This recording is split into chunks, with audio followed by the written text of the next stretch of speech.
She stopped visiting her family after 70, but the real reason behind it is something you won't expect. There's a strange quiet that settles into the spaces where laughter once filled the room. The subtle shift that begins with a skipped family gathering here, a missed holiday there. It doesn't seem like much at first, just an inclination towards solitude, a preference for quieter settings. But this withdrawal isn't a sudden decision. It's not a result of mere disinterest. It's something deeper, something quieter, often unnoticed by those around them. The older we get, the more isolated we can feel, even in a room full of people. This is the shift that many experience in their 70s and 80s as they pull away from their once vibrant social circles.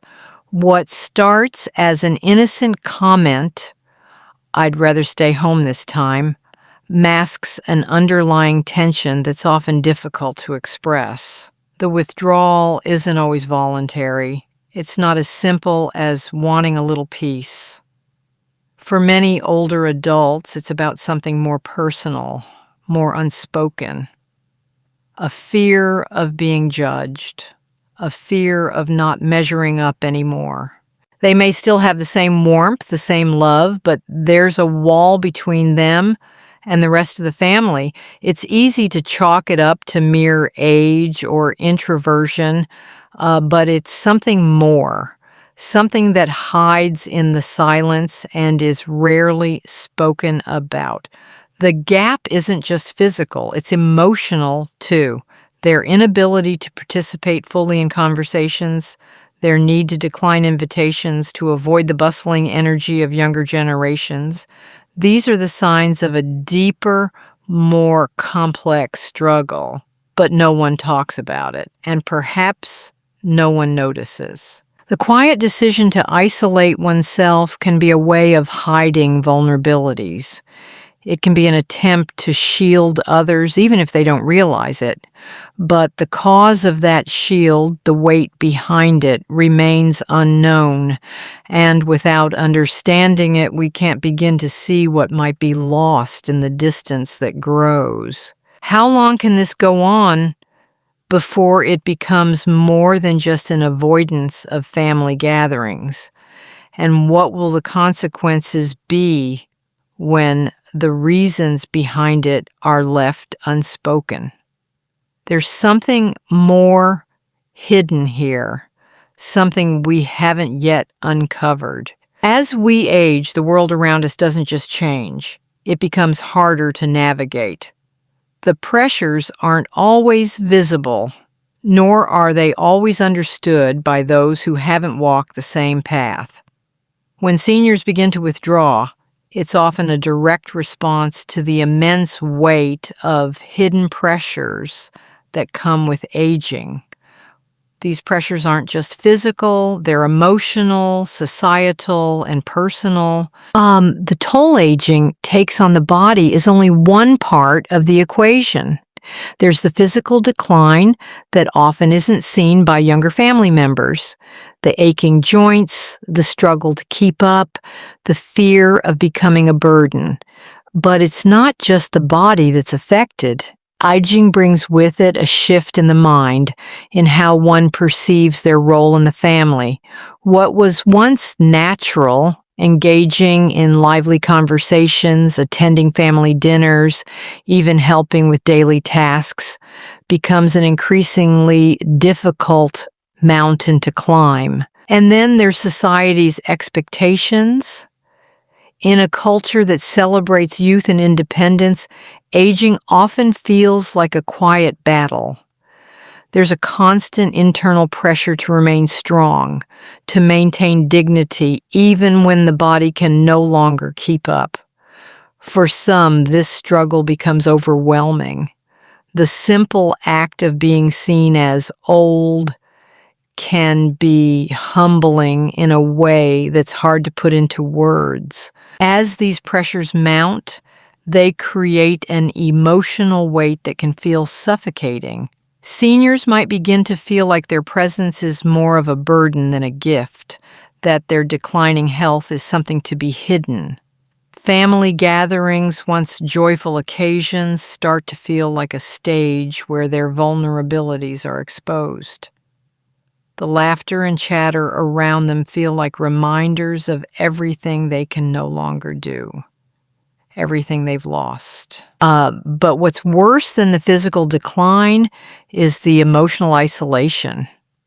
The slow realization that they can no longer participate as they once did, that their place in the family is no longer as secure as it once was, and so they pull away, not because they want to, but because it feels like the only way to preserve their dignity.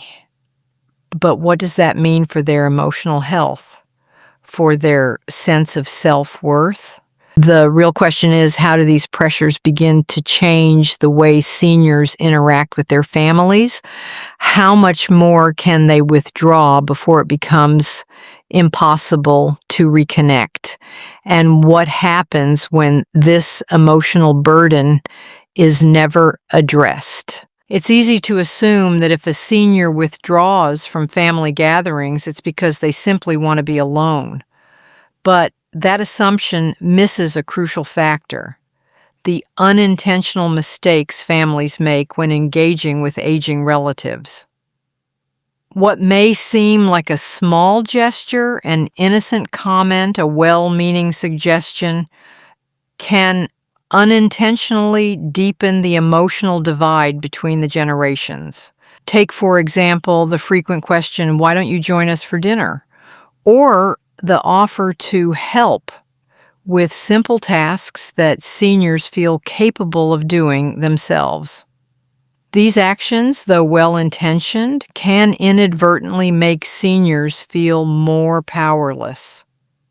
They can amplify feelings of dependence, triggering memories of a time when they were the ones taking care of others, not the ones being cared for. The dynamics between parents and children, grandparents and grandchildren are complicated.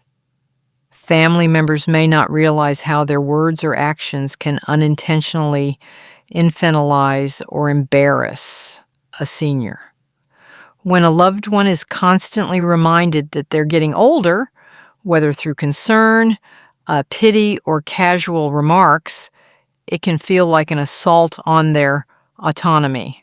And then there's the unspoken pressure to keep up with the younger generation, to remain relevant, to stay engaged. It's a pressure that many seniors feel but are unable to articulate. The subtle missteps made by families, though well-meaning, create invisible barriers. The more these mistakes occur, the more isolated the senior becomes, retreating further into their own space where they feel they can maintain some semblance of control. But what happens when those mistakes accumulate, when well-meaning visits and comments start to create an emotional chasm that feels impossible to cross? The emotional strain begins to show, but still no one talks about it. And the deeper the silence becomes, the more difficult it becomes to repair the fractured connection. Could it be that these subtle missteps are making the problem worse without anyone even realizing it? And how do we begin to address a problem that's so intricately woven into the fabric of family dynamics? As the gap between a senior and their family widens, the consequences of isolation become more than just emotional. The emotional withdrawal, the decision to skip family events, isn't without its costs. The longer the distance remains, the more apparent the toll becomes, not just on relationships, but on the senior's well-being. At first, it's easy to dismiss as a preference, a harmless retreat into solitude. But what happens when that solitude becomes a cage? What happens when the emotional distance that was once a quiet choice turns into a loud, undeniable reality?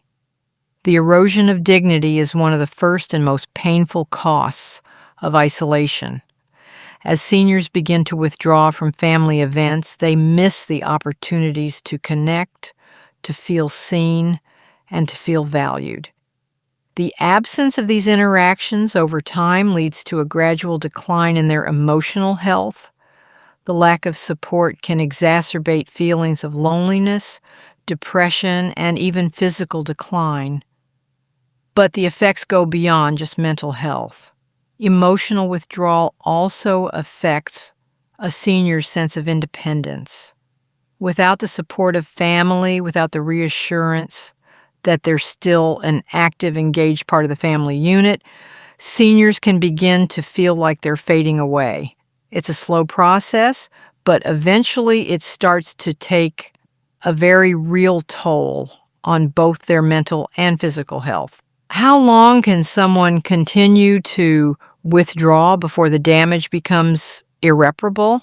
And what happens to a senior's emotional health when they realize they've isolated themselves in an effort to preserve their dignity?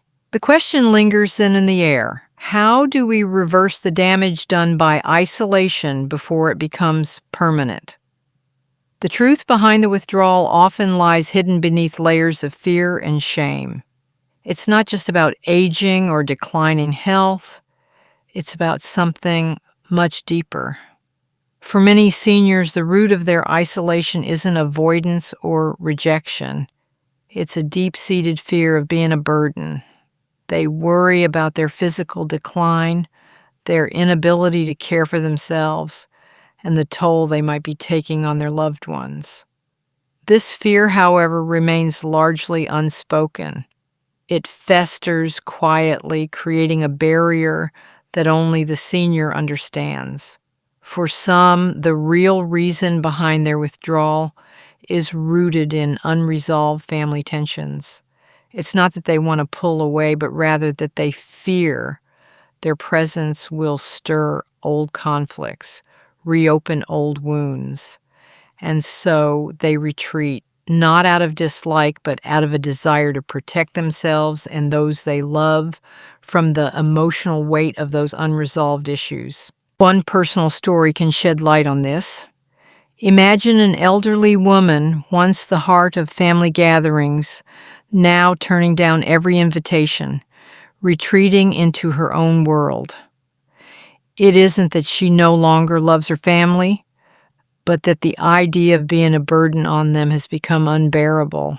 It's a quiet pain, one that's never expressed aloud, but that drives her further and further away. Could it be that the real reason seniors withdraw is more complex than we ever realized?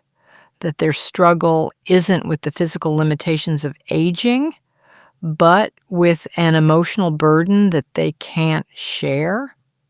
There's hope, even in the quietest moments of isolation. Reconnecting with a loved one who has withdrawn is possible, but it requires patience, empathy, and respect for their autonomy. The key isn't to push harder to demand engagement, but to offer gentle, unwavering support. Small, thoughtful gestures can make all the difference. A simple note, a quiet conversation, or an invitation that respects their space can bridge the emotional gap. But the most important element is understanding that seniors need to feel that they still have value, that their presence still matters. Through these gentle steps, families can begin to rebuild the connection. It's not about forcing someone back into the fold, but about creating an environment where they feel safe enough to re-enter at their own pace with their dignity intact. In this process, we all learn that aging doesn't diminish worth. It doesn't strip away the love we share, nor does it erase the importance of being seen. As families, we have the power to offer that assurance, to make sure that no one feels like they're fading into the background, forgotten and alone. Reconnecting with an aging loved one is a delicate dance, but it's a dance that can restore dignity, heal emotional wounds, and renew the sense of belonging that every senior deserves. And perhaps the greatest lesson of all is that we can all continue to grow, continue to support one another, even in the most difficult of times.